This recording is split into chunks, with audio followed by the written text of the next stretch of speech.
Let's go. Wednesday afternoon. Every week there's probably 5 or 10 who would take their place given half a chance, because they have a very wide catchment, if you like, of pretty much the whole country. So he can certainly raise the prices. For me, I think it's a bit out of order to do it that much.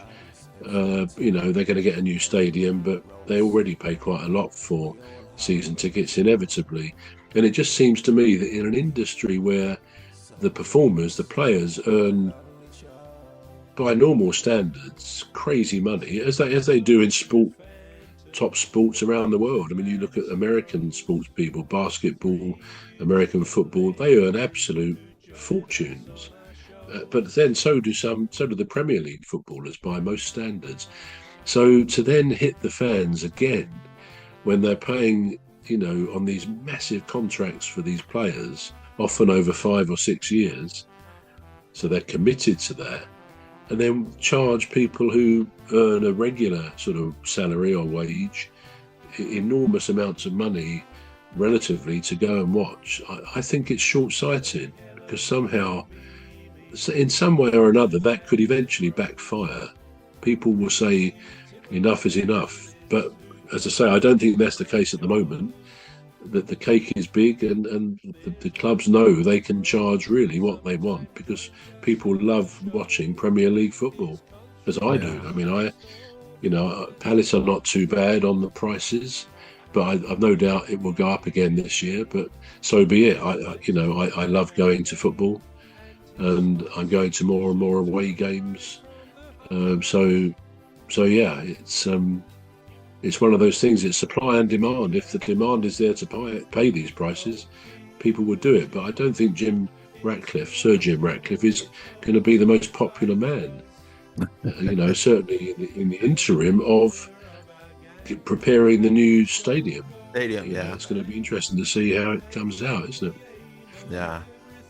Now there's something that I read a while ago in the news, and I don't know what to make of it. It says Manchester United's they have 26 UFO run-ins and 62 ghosts, and that makes them the most supernatural Premier League club. Now, where did you read that? Well,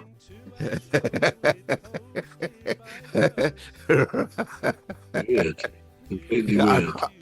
I know. So I think it came up when they announced. I think I read it from a site called Sportpedia, and it's a Spanish football news magazine.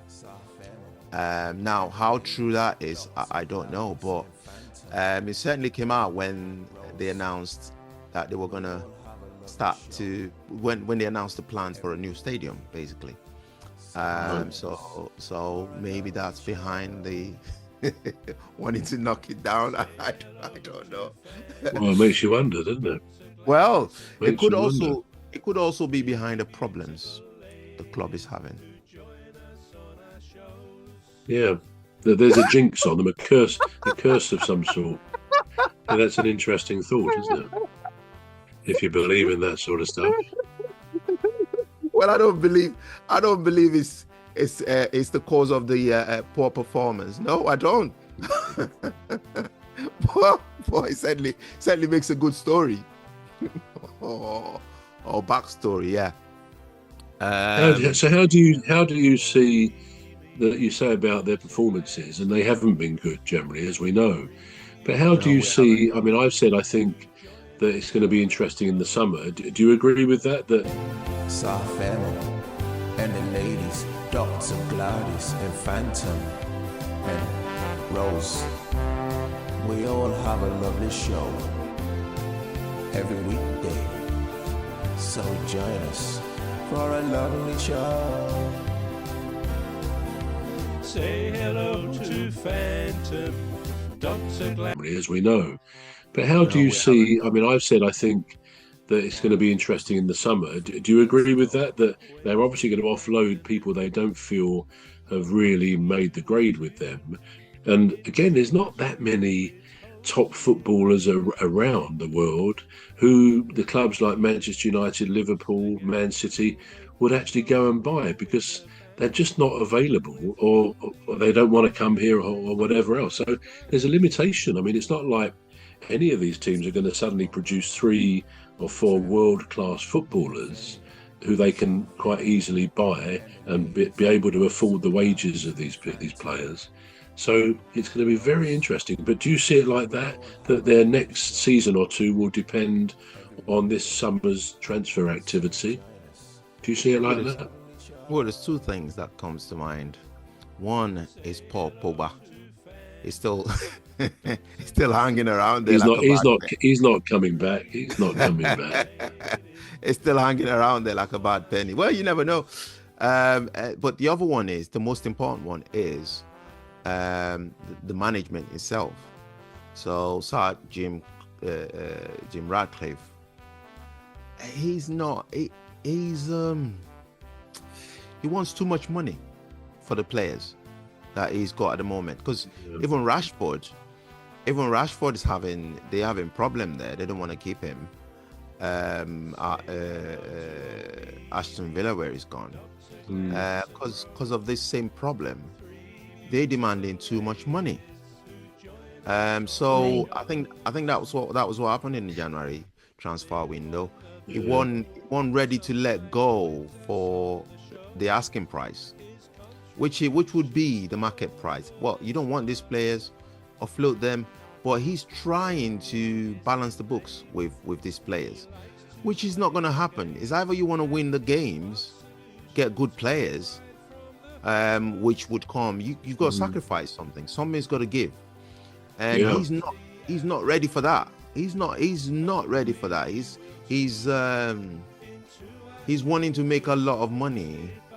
He's not wanting to lose money, basically, because obviously the financial problems that is talking about, and so that's going to pose a real problem, because there will be other playmakers in the game that would want to pay much more for these players, and they're not just going to want to come to Manchester United because it's Manchester United. We're going to go to Manchester United and not go after the big money. I mean, if it was possible for these players, they'd be in Saudi. But for one thing, they're not really going now because they think, well, you know what, I'm just going to... Safemo and the ladies, Dr. Gladys and Phantom and Rose. We all have a lovely show every weekday, so join us for a lovely show. Say hello to Phantom.